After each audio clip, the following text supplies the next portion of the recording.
აზერბაიჯანელი რეჟისორი საქართველოს გადასაღებ მოედნად ირჩევს კინოსურათის სიუჟეტის მიხედვით ერთ-ერთი მთავარი სცენა ეროვნულ არქივში ცოცხლდება. რეჟისორი ოქტია მირ-კასიამი ფილმს კინოსტუდია ქართული ფილმის მონაწილეობით იღებს. სურათში მოქმედება აზერბაიჯანში, საქართველოსა და გერმანიაში ვითარდება და 1941 წელს საქართველოდან და აზერბაიჯანიდან გერმანელების შუა აზიაში გადასახლების მოვლენებს ასახავს. თბილისის შემდეგ გადაღებები გერმანიაში გაგრძელდება.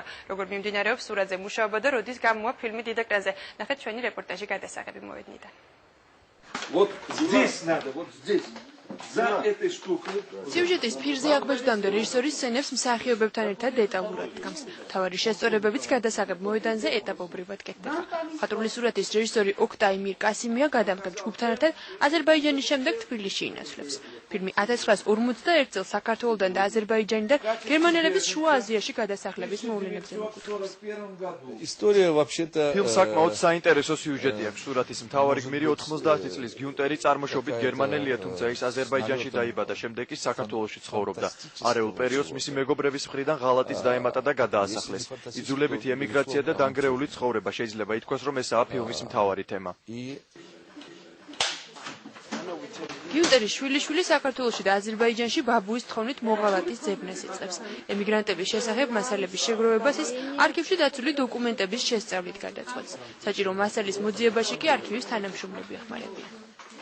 ჩემი პერსონაჟი შურის ძიებისთვის იწყებს მოგზაურობას. მისი მთავარი მიზანია ბაბუა მისის მოღალატე მეგობარი იპოვოს და უფროსი გიუნტერის ბოლო თხოვნას შეასრულოს. თუმცა მისი მიზნები ნელ-ნელა იცვლება და პატიებას ითხოვს.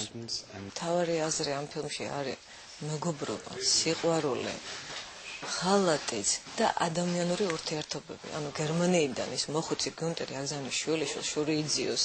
აი მარკოზე, რომელმაც უღალატა და უკვე პირისპირ ხვდება ამ გასაცოდავებულ მარკოს ვერ შეაფრთხებს. და რაღაც ადამიანური გზნობები ებოძებს მასში. მოკვდი შურის ძიების შემდეგ ასეთია მხატვრული ფილმის სახელწოდება, რომელიც აზერბაიჯან ფილმთან ერთად კინოსტუდია ქართული ფილმის მონაწილეობს.